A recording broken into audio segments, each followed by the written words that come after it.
Okay, we're going to have a quick play around with some of the graphic settings in Minecraft RTX. And we're going to use this map, which is the Temple and Totems ray traced RTX map, because it's actually deceptively demanding. And there's also a few areas where you can see some of the limitations of the ray tracing and the way that's been implemented, but there's a good reason for that. So if we switch back to the normal renderer, which is done quickly with the semicolon key, and we kind of scoot up a little bit, you can see that we've got this really distant draw distance, and the settings that I'm using at the moment are the standard renderer distance, so normal particle renderer and the 80 chunks. There's not much else that we can really play around with here. I turn the clouds off because I think they look stupid. They don't make any sense. They're always too low. We can play around with the DirectX ray tracing and with the upscaling. So at this point in time, we've got our render chunks set at 80.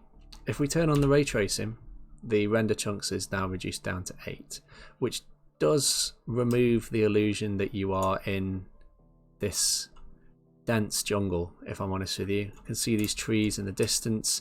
The way the light's filtering through them doesn't make sense because we know, based on the other renderer, that it's actually a dense canopy. However, the game can't see that, so it's rendering that differently. So you do lose a lot of what I would class as the immersion of that, and that's the trade-off that we have to continuously consider when we look at the difference in the graphics.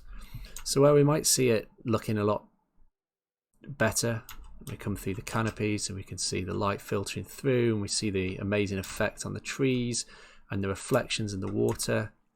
And if we are to go under the water, I think we can probably get deep enough here.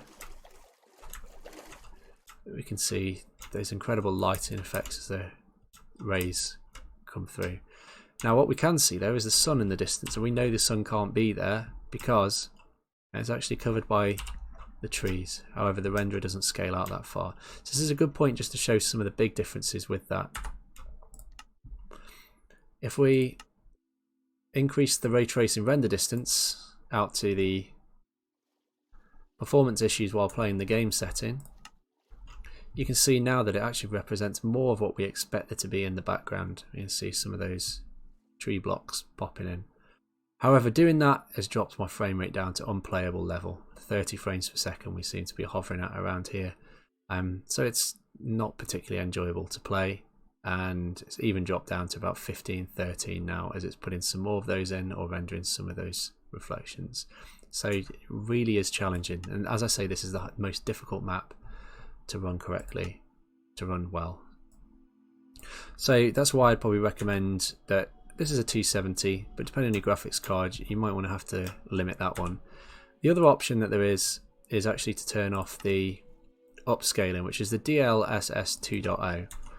Now, this one gets you a reasonably big performance boost, and actually with it on creates a better image than with it turned off, which is surprising because the earlier version of it had the opposite effect. So you can see our frame rate here is running around 25 frames per second. If we jump back into that renderer,